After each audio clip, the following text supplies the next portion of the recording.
Hello, and welcome once again to Movies That Pop. I'm the Kernel, welcoming you officially to our 2016 Big Summer Blowout. Big Summer Blowout? In this very special episode, we'll be looking at what's popping up in theaters this summer with the top 15 most anticipated movies of summer 2016. I should point out before we begin that inclusion on this list in no way indicates a prediction that the movie in question will be good. I'm not calling my shot here. They're just the movies that I'm most looking forward to seeing. Some maybe for the curiosity factor. For some of these, I know that I'm just gonna be sitting there as the lights go down, arms folded with the attitude of, okay, movie, go ahead, impress me. But even on those films, they end up on this list because I'm looking forward to seeing the movie and judging it for myself. And this list isn't merely a list of the movies I plan to review. There are a few movies that I know for certain that I'm gonna have to see, like Alice Through the Looking Glass or Warcraft, and in those cases, I can't exactly say I'm mustering up a ton of enthusiasm for the task in advance, so they don't make this list either. Also, you may notice that a large percentage of the films here are either sequels or parts of franchises or attempts to kickstart franchises. Just remember, it's summer. Popcorn movie season, baby. It is what it is, alright? There's no time to waste, so let's just get started with number 15. Number 15 is Ghostbusters, and I've got to say, here's a movie where the studio is obviously capitalizing on the property that is beloved, hence the branding of Ghostbusters, but it's because the original is so beloved that it will be closely scrutinized and nitpicked to death. Look, take the baggage out, and it's just a supernatural comedy starring some of the best comic actresses working today. The pedigree is great, the main creative team has a solid track record, and boy, does Kate McKinnon look great. I'm in, at least to check it out.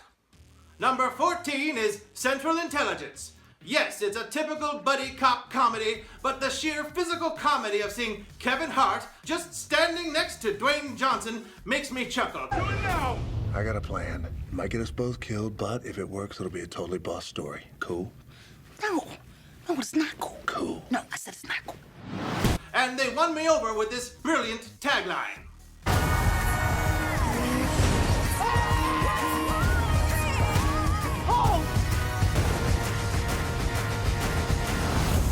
Number 13 on our list is Sausage Party, which got rave reviews at South by Southwest, an animated, very adult comedy about foul-mouthed anthropomorphic food products all trying to escape their fate of ending up in our tummies.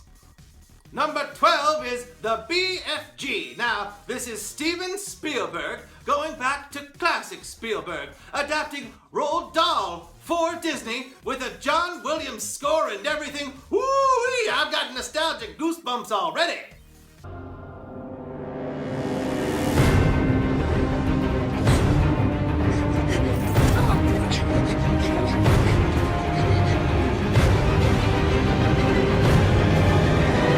Number 11 is Jason Bourne. Now, not much is really known yet about the story, really only a Super Bowl spot to go on for excitement.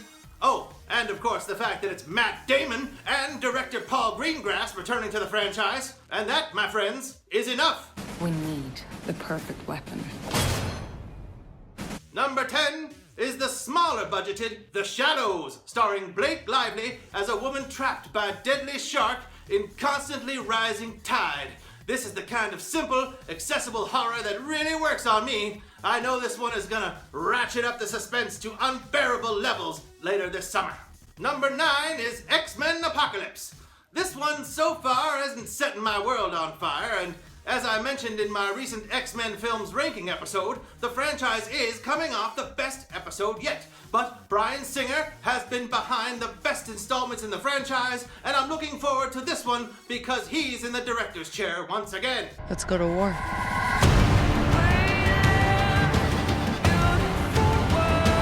Forget everything you think you know.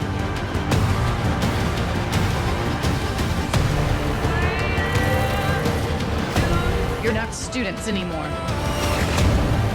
You're X-Men.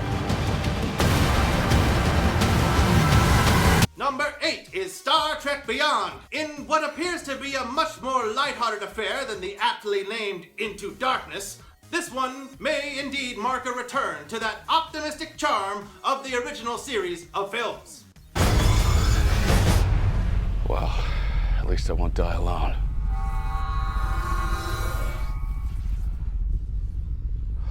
Well, that's just typical. Number 7 is Neighbors 2, Sorority Rising. It's Seth Rogen's second spot on this list, but hey, he's earned it. The last Neighbors film was a lot of fun, and this one looks to be more of the same, only with wild young women moving in next door instead. They're using their sexuality as a weapon. Someone help me! Get out of here, you animal! This isn't working! You're only making them sexier!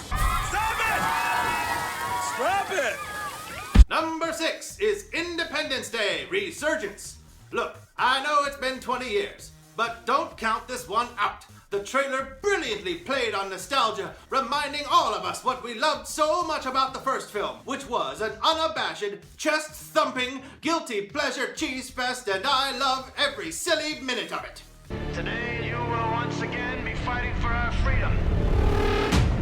Not from tyranny, oppression, or persecution, but from annihilation. And should we win the day, the 4th of July will no longer be known as an American holiday, but as the day when the world declared in one voice, we will not go quietly into the night. We will not vanish without a fight. Fall back! We're going to live on. We're going to survive. Today, we celebrate. Number 5 is Suicide Squad, and this is DC Comics doing something different and risky. They're making a movie that looks like fun. How about that? Deadshot. Guy shoots people. He's a crocodile and he eats people. Burns people. You're possessed by a witch and she's just crazy. What was that?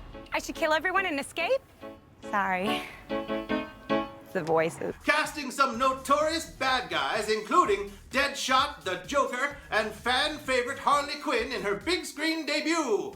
As the protagonists in a huge violent action story, I must say I'm intrigued and delighted by the anarchic and twisted tone of everything I've seen thus far. I can't wait to show you my toys. Let's do something fun.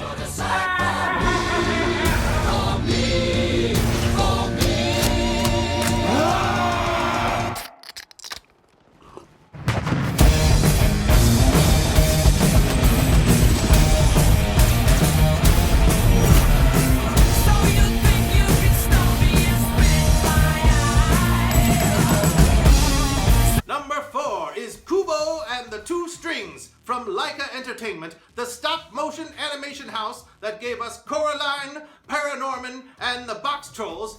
I don't know much about the plot, but from the striking visual feast on display in the trailer, it's going to be quite a fantastical spectacle.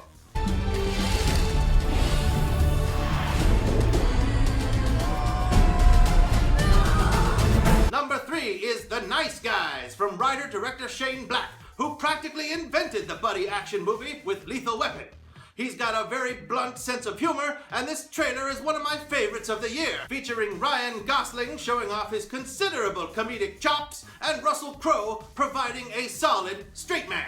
I got a license to carry, dumbass. And ever since your little visit, this little baby's gonna stay right here.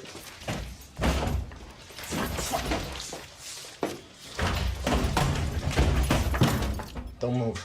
Number 2 is Finding Dory, the long-awaited sequel to what, in my opinion, was the best Pixar film hands down until Inside Out came along last year.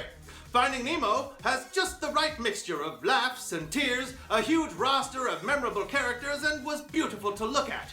Now, I can only imagine how much more beautiful the undersea environment will be this time around, considering the advances in technology over the past decade, and how many more eccentric fish will be introduced in this new adventure. And the number 1 most anticipated film of summer 2016, heck, the movie that some would argue will kick off the summer movie season on May 6th, is Captain America: Civil War.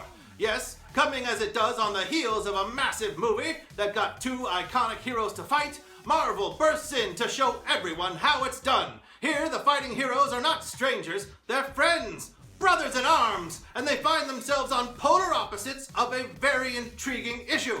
And they take sides, and it's sure to be compelling, thrilling, and more than a little heartbreaking. Oh, and it just looks immeasurably fun as well. Don't call this Avengers 2.5 or whatever some people are calling it just because it contains a compendium of previously introduced Marvel heroes. No, this one is a Captain America movie, plain and simple, with the type of moral and ethical issues that Captain America faces, but just including most of the heroes you've seen in other Marvel movies, and even a couple that you haven't seen before. And I cannot wait. That does it for this edition of Movies That Pop. Don't forget to follow me, the Kernel, on Twitter @MoviesThatPop, and click the icon right down there to visit our channel. You'll be able to view all of our other videos, and more importantly, click subscribe so you can keep up with all the latest episodes and so we can keep doing what we do. Please let me know what your most anticipated movies of summer are by leaving them in the comments below, and click the thumbs up if you like what you heard. In the meantime, thanks for watching. I'm the Kernel, and let's all get ready for bikini season, baby!